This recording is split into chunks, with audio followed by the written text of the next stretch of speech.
ప్రపంచంలో కఠినమైన పరీక్ష పాస్ కావచ్చు, కానీ ఒక సంభాషణలో మాత్రం ఓడిపోవచ్చు. ఇటీవల ఒక యువ ఐపీఎస్ అధికారి గురించి దేశవ్యాప్తంగా చర్చ జరిగింది.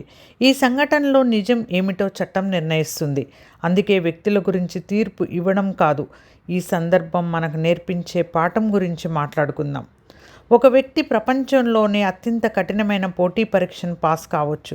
అసాధారణమైన తెలివితేటలు, క్రమశిక్షణ, విశ్లేషణ సామర్థ్యం, లక్ష్య సాధన ఇవన్నీ అతన్ని విజయానికి తీసుకువెళ్తాయి. ఇవి మనం ఐక్యూ అని పిలిచే సామర్థ్యాలు. కానీ జీవితం ప్రతిరోజు ఇంకో పరీక్ష పెడుతుంది.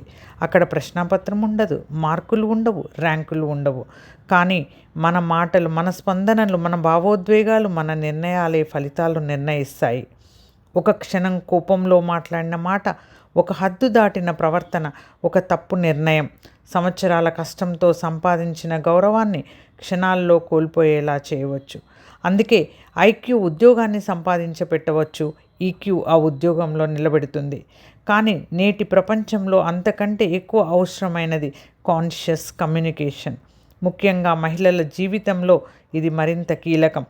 ఒక తల్లిగా, ఒక భార్యగా, ఒక నాయకురాలిగా, ఒక వ్యాపారవేత్తగా, ఒక ఉపాధ్యాయురాలిగా ప్రతిరోజు మనం చేసే సంభాషణలే మన సంబంధాలను, మన కుటుంబాన్ని, మన కెరీర్ని, మన వ్యక్తిత్వాన్ని నిర్ణయిస్తాయి. మన పిల్లలు మన మాటల నుంచే నేర్చుకుంటారు. మన కస్టమర్లు మన మాటలనే నమ్ముతారు. మన కుటుంబం మన మాటలతోనే దగ్గరవుతుంది లేదా దూరం అవుతుంది. అందుకే కేవలం మాట్లాడటం సరిపోదు.